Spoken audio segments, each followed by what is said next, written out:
Well, as Adam Smith said in The Wealth of Nations, when business people get together, even on social occasions, it's usual for conspiracies against the public to be enacted. And I think that oligarchy is the bane of our society. It has been for many generations, and in many ways we're a more oligarchic society now than we were maybe 50. What is an oligarchy? Oligarchy means ruled by the few, usually by the wealthy. And in actual fact, there's been studies done in the US by Harvard University, I think it is, that claim fairly convincingly, to my mind, that the United States isn't a democracy, it's effectively an oligarchy. And I think that is actually pretty much the truth about the kind of society we live in. There's a democratic facade, there are elections of a sort, not necessarily entirely, the electoral system is certainly rigged. I think Steve and I would agree about that. But the fact is that behind the scenes, the real string pullers continue to pull strings, and in actual fact have probably got more powerful in the last 20, 30 years than they were previously. Well, I mean, you're saying elections are rigged? Not rigged. The electoral system is wrong. It doesn't actually allow the full expression of views. But that's not the real issue. The real issue that the City of London can destroy a government, and frequently have tried to do so. And the merchant venturers are the local version of that oligarchic power. And there have been some reforms of British society that took place in my childhood and before, but that's been clawed back pretty dramatically by the wealthy classes since then, and they pretty much run the show behind the facade of democracy. I think that's pretty obvious to anybody who looks at it objectively. Steve Comer, former leader of the LibDems, do you agree with Martin about the idea of the electoral system being rigged? Yes, absolutely. I mean, first past the post is a terrible electoral system. I mean, we had 35% of the electorate that voted Conservative, and yet they have a majority in Parliament. Well, clearly that is unrepresentative, and reform is long overdue. I think the attempt to get a partial reform was misjudged and mistimed during the last Parliament. But certainly, I think if you look at the examples of Scotland and Wales, I think they are better governed through having a more proportional system, as are most of the most EU countries. Generally, they are better governed than we are. Martin, you mentioned a few weeks ago, didn't you, your thoughts about the idea of actually trying to dissuade people from even registering to vote. That's happening more and more, isn't it? Well, what worries me is that the Conservatives have made no secret that they intend to redraw the electoral boundaries. They're going to reduce the number of MPs, so that gives them an excuse to redraw the electoral boundaries. This used to be dealt with by the Boundary Commission, which is in theory an objective referee. And then they're going to redraw it on the basis of the existing electoral registers. Now, we know, for example, in Bristol West, where we are now, and I think it's the same is true across Bristol and across the country, that less people were registered to vote at this election than in the previous election in 2010. And that is because of individual registration. And I think it's actually this is imported from the United States of America. A large proportion of the electorate in the United States of America isn't registered to vote, and in actual fact, that is part of strategy for electoral spin doctors in the US. They don't, in fact, want poor people to register. So, if you remember back to the 1960s, one of the big struggles of the civil rights movement was to get black people on the electoral register. They were in principle allowed to vote, but in actual practice they weren't registered. I mean, Martin, this was happening in Northern Ireland as well. Indeed, contributed to the Troubles as well. That contributed to the run-up to the Troubles. But we're now moving very rapidly, I think. The Tories... I think this will be interesting because in 5 years' time we will have an election under the current electoral system with the boundaries changed and probably an electorate very much denuded. In actual fact, it's the inner city areas which tend to be underrepresented, and of course that's pretty bad at the best of times. But if you're going to redraw the electoral boundaries on the basis of those corrupt registers, then it really does start to look like gerrymandering of the sort that we saw in Northern Ireland before 1969. And I think this is going to be a big issue. And I think the whole idea of political interference in boundaries, I mean, you see that, the whole word gerrymander comes from Eugene Jerry, who was an American state governor. who redrew boundaries, and they said, well, this one looks like a salamander. And if you look at some of the American districts for the House of Representatives, they're very peculiar shapes because they are drawn by, the winning party draws it in a form that is to its advantage. So the whole idea of natural communities or anything goes out the window, and so you end up in many states with seats that are very solidly Democratic or very solidly Republican, and a relatively small number that are marginal. And how that balance goes depends on who is running the show at the time. And I think that is really dangerous. I actually support the idea of reducing the number of MPs because I think we need to devolve power away from Westminster. And one way to do that is to have less MPs and they can concentrate on major issues rather than being sort of alternative councillors, which is a lot of their casework and so on is actually at the moment. I think individual electoral registration is the right policy, but it's been introduced too quickly, and Liberal Democrats and Labour MPs have said that we need a longer transition, we need a longer time of what they call a rollover, where people have been on the register and they haven't communicated and they're automatically put back on. I think we need more time to adjust to the system, but individual registration came in Northern Ireland initially, and I think it is the right policy. But even with the right policy, you've got to take time to implement it properly. But the council tax is effectively just the same as the poll tax was going to be, wasn't it? So people are avoiding registering to vote because they're worried that they'll be hit by council tax. Don't think it works that way, because you end up with this issue because council tax is on buildings. You end up with a joint and several liability issue where if there's 6 people in a house and only 2 are registered, but the council have the names of one of those 2, then they can go after them for the bill. And when I was a councillor, I met this problem a couple of times where people have been left with a big council tax bill because they were in a shared household and the other parties to the shared household had moved on or left no forwarding address. But the council could get hold of one party who either hadn't moved on or who they knew where they were, and they go after them for the money. You're almost making my point for me, because it's almost like you were saying, well, best thing is just not to register and hopefully dodge out of the way before the council tax people get after you. But anyway, I want to talk about another aspect of electoral fraud now, and that is to do with postal votes. And earlier this week I spoke to a former civil servant, press officer, and journalist at The Voice magazine, Simon Hinds, about his concerns about postal voting fraud. I'm Simon Hinds. I'm from North London. I've been active in the Labour Party, and I do have concerns about the general election that I think people are missing. Like a lot of people, I thought that Miliband would come out as the Prime Minister, not necessarily as having the overall majority, but as a Prime Minister perhaps with some sort of arrangement with the SNP. When the Conservatives came out as being the largest party, I was surprised and a bit suspicious, so I began to look into it. I noticed stories in local papers talking about postal votes, some postal votes going missing, and ballot boxes turning up late. So in Milton Keynes, for instance, a couple of ballot boxes turned up after the vote had been announced. So something strange going on with votes and with postal votes. There was concern around 200,000 postal votes going missing in south part of England.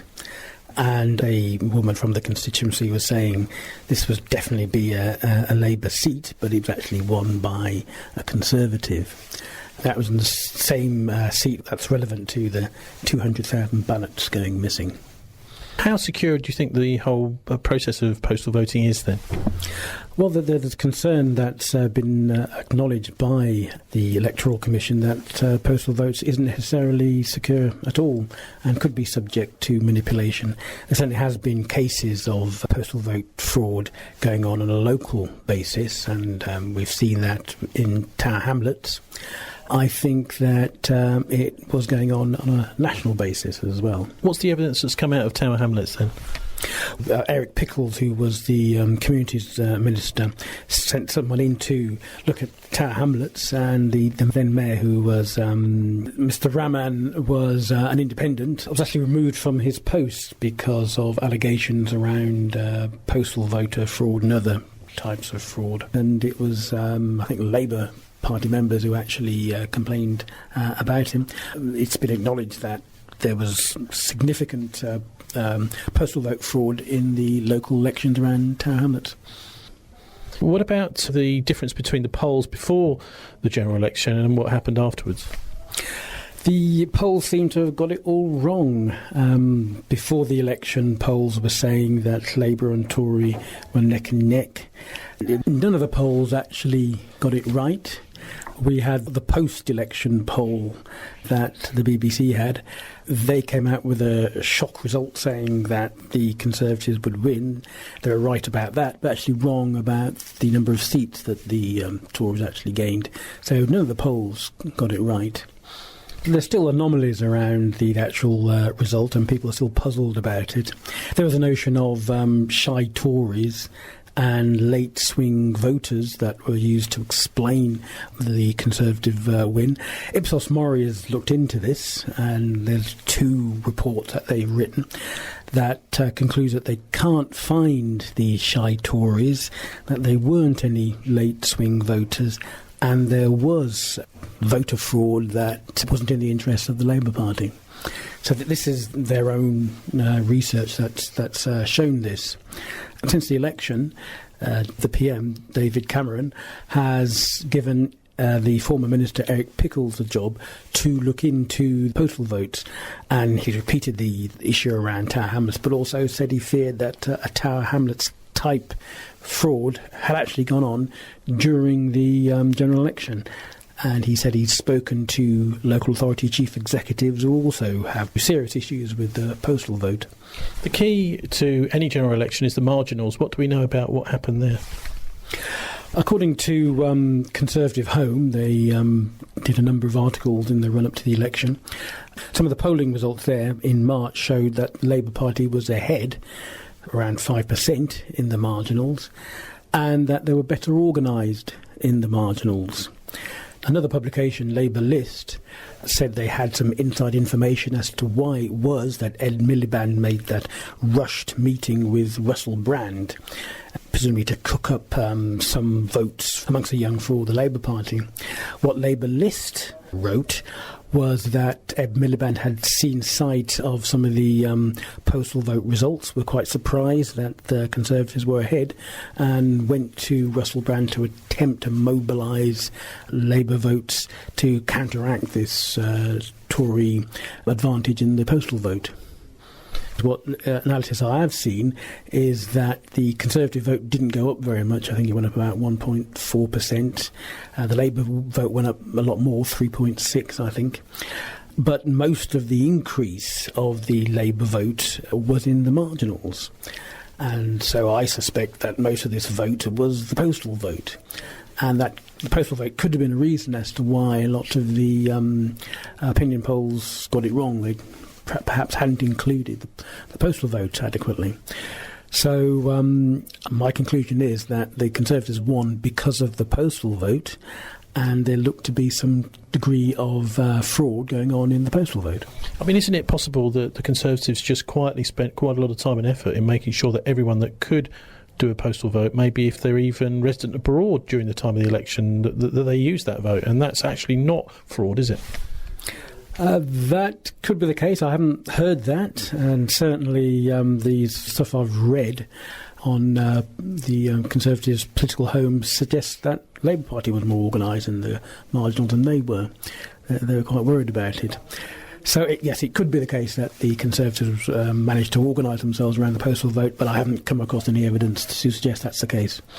Yeah, let's move on and talk about Mr. Corbyn, because I wonder what you made of the reaction particularly by the media to Jeremy Corbyn being made Labour leader. What was quite surprising is what a surprise it was that Corbyn won, and I think for powerful people in the UK, this hadn't been on the cards, and I would imagine they think they probably won't be able to control Corbyn in the way they could control others as Labour leaders. That's partly what they fear. They also fear that Corbyn will mobilise a lot of people who are getting angry around the neoliberal economic agenda. and the Conservatives will be taking more and more decisions that will annoy more and more people. So there's crisis in the NHS, there's crisis in education, even lawyers came out and campaigned against the Tory party policies. So more and more people, I think, will look to Jeremy Corbyn as a means of defending themselves, and I think people in power know this and quite fearful of it.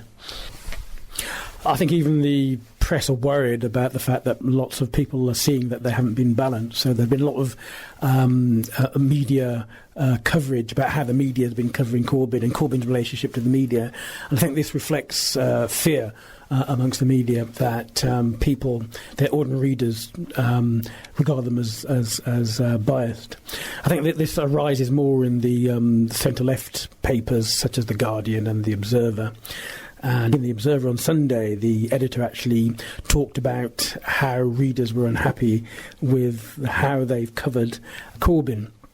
So that the way the media is covering Corbyn is showing people that the media isn't as unbiased and objective as they'd like to make out they are.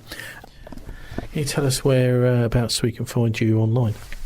I have got my own WordPress website. I sometimes put across my ideas that contradicts the kind of media agenda that's been put across. I try and get evidence and come up with my analysis against the media. So what's your own experience in the media? What's that been? I mean, why do you feel that the need to do something like that? I've actually worked in the media. I was a journalist. I was a journalist for The Voice newspaper some time ago, and have been working in PR. PR in central government and local government and other places.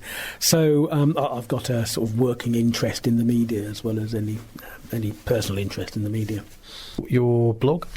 My blog's called Simon's View, and the address is simongah.wordpress.com.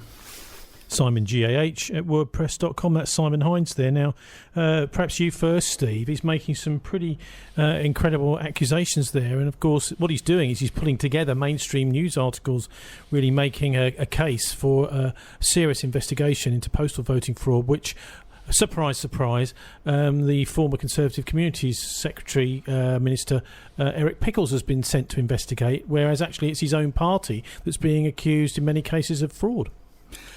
Yes, I think there's been problems with postal votes over many years, ever since the rules changed and people could have postal votes on request.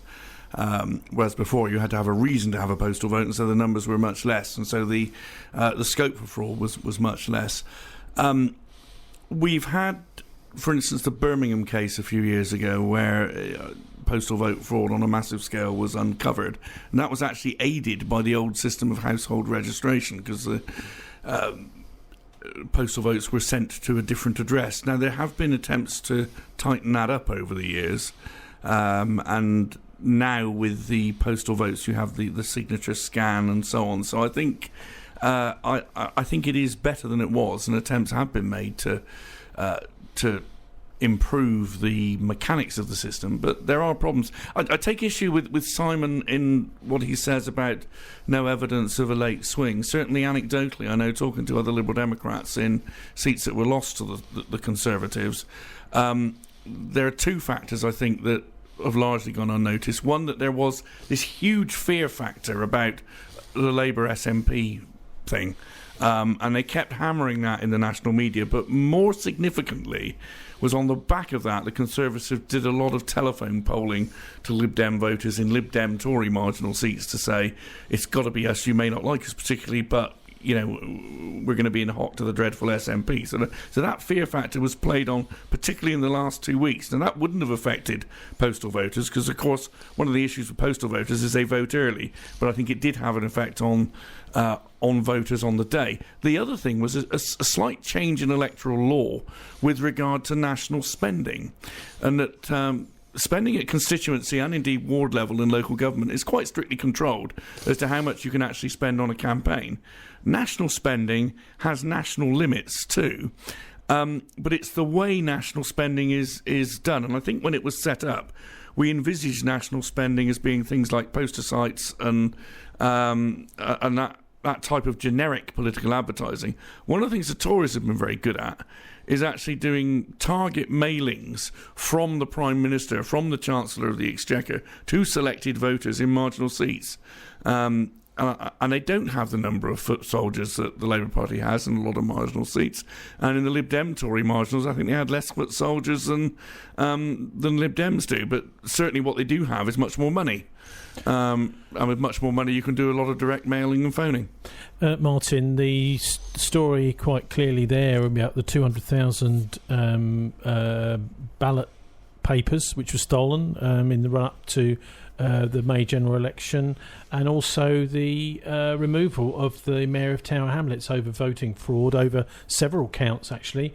Ballots were double cast, or cast from many cast from double cast or from false addresses. False statements were made by Mr. Rahman.